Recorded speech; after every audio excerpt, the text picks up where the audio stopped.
दिसंबर का महीना चल रहा था। सर्दियां अपने जोबन पर थीं।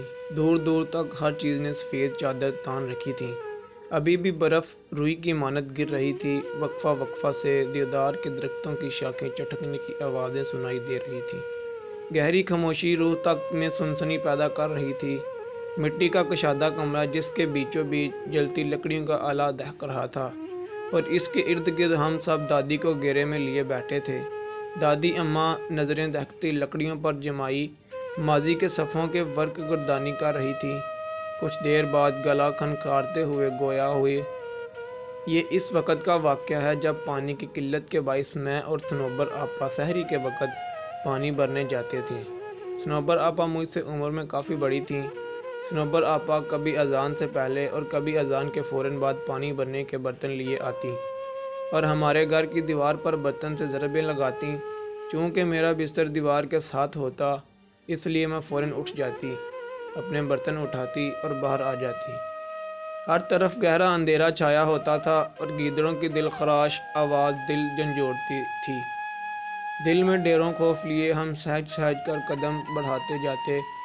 घर तो चूँकि इस ज़माने में इक्का दुक्का ही मौजूद होते थे और हमें पानी लाने के लिए तवील मुसाफर करना पड़ती थी। झाड़ियों में थोड़ी सी हलचल होती तो हमारा दिल उछल के हलक में आन पहुंचता।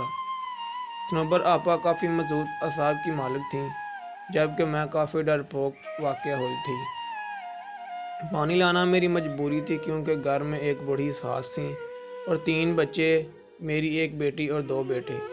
शौहर तो रोज़ी कमाने के सिलसिले में बाहर निकलते तो महीनों बाद ही वापस लौटते थे। आगे आगे सनोबर आपा होती थी, जबकि पीछे मैं होती थी, और कभी कभार तो मुझे वाज़ह महसूस होता था कि मेरे पीछे कोई और भी चलता आ रहा है।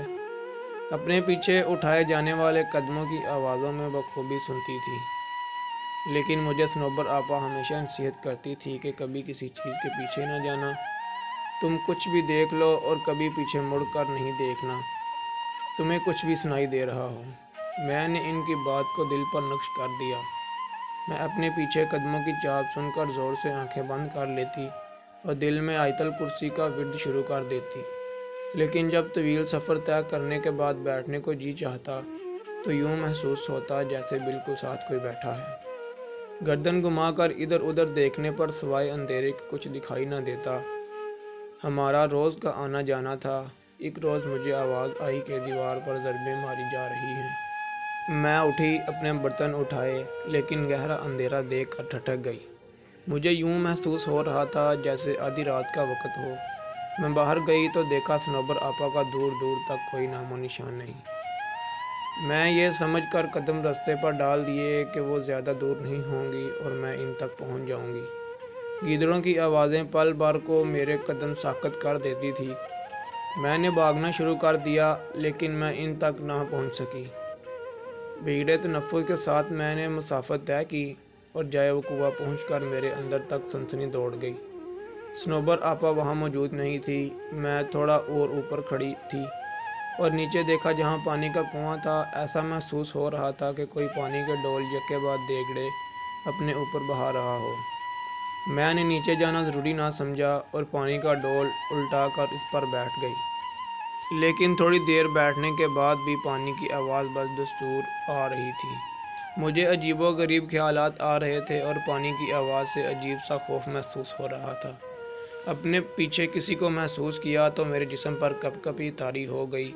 मैंने लरजते हुए पीछे मुड़कर देखा तो किसी का नामो निशान भी ना था। वहाँ एकदम से सन्नाटा छा गया। मेरी हैरत की इंतहा ना रही, लेकिन ऐन इसी जगह ऊपर घने दरख्त की शाख पर कोई अजीब सा परिंदा बैठा मुझे नज़र आया। अजीब किस्म का परिंदा था। मैंने कभी ऐसा परिंदा नहीं देखा था। इसका सारा बदन काले बालों से भरा हुआ था। इसकी सुर्ख आंखें देखकर मैंने दहशत के मारे भागना शुरू कर दिया। आयतल कुर्सी का विर्द मेरी ज़ुबान पर जारी था और आंखें आंसुओं से लबरेज। मैंने 1 मिनट के लिए भी रास्ते में रुकना मुनासिब नहीं समझा और अपने घर के पास पहुंचकर दरवाजे की तरफ हाथ बढ़ाया ही था कि इसी वक्त सनोबर आपा अपने घर का दरवाज़ा खोलकर बाहर निकल आईं। इनके पास डोल भी थे और मैं दरवाज़ा कापट खोलना चाह रही थी, लेकिन अपना तवाज़ुन बरकरार ना रख सकी और बेहोश हो गई। آنکھ کھولی تو دیکھا ارد گرد سب جمع تھے، صنوبر آپا کے گھر کے سب افراد بھی تھے۔ میں نے پانی کے لیے آواز دی تو سب لپک آئے۔ تھوڑی طبیعت بحال ہونے پر معلوم ہوا کہ آج چوتھا روز تھا اور میں مسلسل بے ہوش کی حالت میں تھی۔ میں نے اس روز کا واقعہ سب کے گوش گزارا تو صنوبر آپا ماتھا پیٹ کے رہ گئیں اور بولی، جیسا تم کہہ رہی ہو یہ درست ہے تو ہم اس کو معجزہ ہی سمجھیں کہ تم زندہ سلامت لوٹ آئی ہو۔ میں نے رب کا شکر ادا کیا۔ آج بھی بدن پر سنسنی طاری ہو جاتی ہے جب کبھی اس پانی کی آواز اور اس عجیب و غریب پرندے کا بالوں بڑا جسم آنکھوں کے سامنے آ جائے۔